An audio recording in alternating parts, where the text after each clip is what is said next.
Ukrayna hörümçək toru əməliyyatı keçirməklə Rusiyanı zərbələr endirməyə təhrik etdi. Amerika Birləşmiş Ştatları prezidenti Donald Trump təyyarədə jurnalistlərə açıqlamasında belə deyib. Onun sözlərinə görə bu Rusiya lideri Vladimir Putinə Ukrayna şəhərlərini bombalamaq üçün səbəb verib. Bundan başqa Amerika lideri Rusiyaya qarşı əvvəlkindən fərqli mövqe ortaya qoyub. Trump Moskvaya qarşı sanksiyalar tətbiq ediləcəyini istisna etməyib.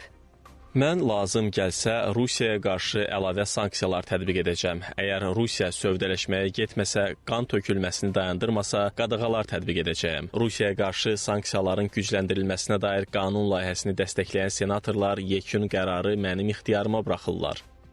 Xarici media yazır ki, Rusiyanın müharibəni bitirmək üçün son cəhdi də uğursuz olarsa, Ağ Ev rəhbəri sülh rəylərindən imtina etməyi düşünür. Bu isə Birləşmiş Ştatların Ukrayna münaqişəsindəki rolunu kökündən dəyişə, həmçinin Moskva ilə diplomatik əlaqələrin korlanmasına gətirib çıxara bilər. Nəticədə isə Kreml daha radikal addımlar ata bilər. Ticarət münasibətlərinə gəlincə, son məlumatlara görə Amerika Birləşmiş Ştatlarının Rusiya ilə ticarətinin həcmi Vaşinqtonun ümumi beynəlxalq ticarətinin 0,3%-ni keçmir. Bu isə Rusiyanı Amerika iqtisadiyyatı üçün ikinci dərəcəli ticarət tərəfdaşına çevirir. Amerika Birləşmiş Ştatlarının Rusiyaya ixracatı 2022-ci ildən əvvəl illik 5 milyard dollardan çox idi, amma 2023-cü ilin sonuna qədər bu rəqəm kəskin azalaraq cəmi 1,9 milyard dollara düşüb. Yazılanlara görə bu ciddi azalma Vaşinqtonun Moskvaya tətbiq etdiyi qadağaların, həmçinin Ağ Evin ticarət əməliyyatlarına qoyduğu məhdudiyyətlərin nəticəsidir. Bununla yanaşı Birləşmiş Ştatların Rusiyadan xüsusilə neft, platin və sənaye materialları sahələrində idxalı da əhəmiyyətli dərəcədə azalıb. Bu isə iki ölkə arasındakı iqtisadi əlaqələri daha da çətinləşdirib. Xarici medianın yazdığına görə ümumilikdə Amerika Birləşmiş Ştatları və Rusiya arasında ikitərəfli ticarət səviyyəsi son 20 ildə ən aşağı həddə çatıb. Ekspertlərin fikrincə Amerika Birləşmiş Ştatları administrasiyasının sanksiyalardan xarici siyasətdə təzyiq vasitəsi kimi istifadə etməsi Vaşinqtonla Moskva arasındakı gərginliyi əks etdirir.